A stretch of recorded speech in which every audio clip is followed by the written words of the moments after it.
Next tonight, breaking the cycle of addiction and homelessness on the streets of our cities.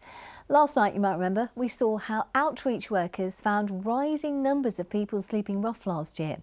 Well, now the Nottingham Recovery Network is helping some of them turn their lives around, as our social affairs correspondent Jeremy Ball now reports. As you stand by me.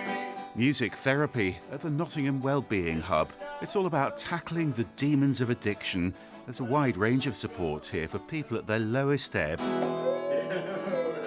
Lee created the garden. He's a paid recovery connector with first-hand experience. Lee spent decades addicted to alcohol.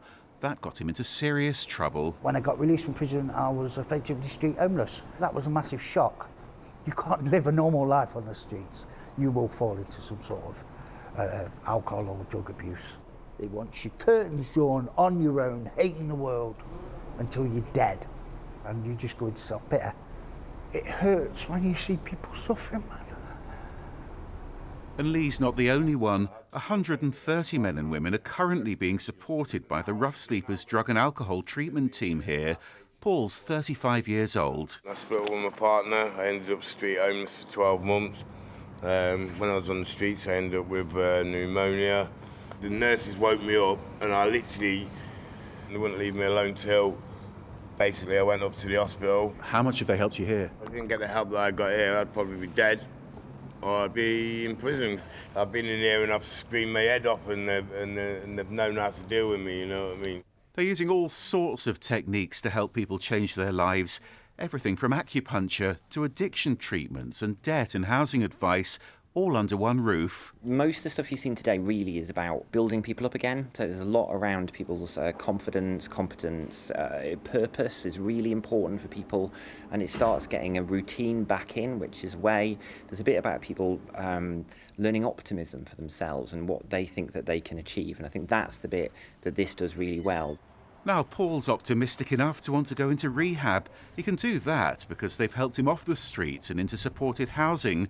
Paul's already trying to lead a healthier life and he's got big dreams. I want to pursue my dreams of boxing. That's what I want to do. I want to get my family back and hopefully go home next year. Optimistic? Well, got to be, Anna. I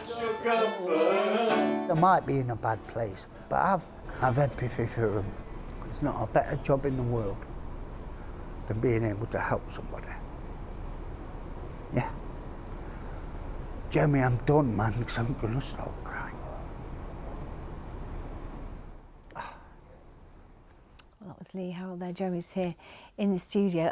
From that, you can see how optimism helps to change people's lives. But I guess it's not just as simple as putting a roof over people's heads. It really isn't, Anne. I mean, Paul, who we saw in that report, told me he still needs a lot of help with things as simple as going shopping. And the staff at his framework supported housing in Nottingham, he said, essentially mother him.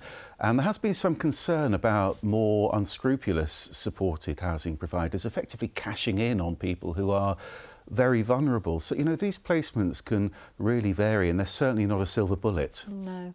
I mean, rough sleeping is very visible because you see people on the streets. But homelessness, that's the different ballgame, and that can be often quite hidden. Yeah, rough sleeping is just the tip of the iceberg of homelessness, because most people, of course, never end up on the streets. And if you think about it, if your tenancy ended or your relationship broke down, you'd probably ask to stay with family or friends, wouldn't you?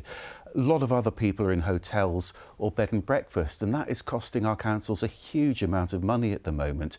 And there'll be more on this on Politics East Midlands this Sunday.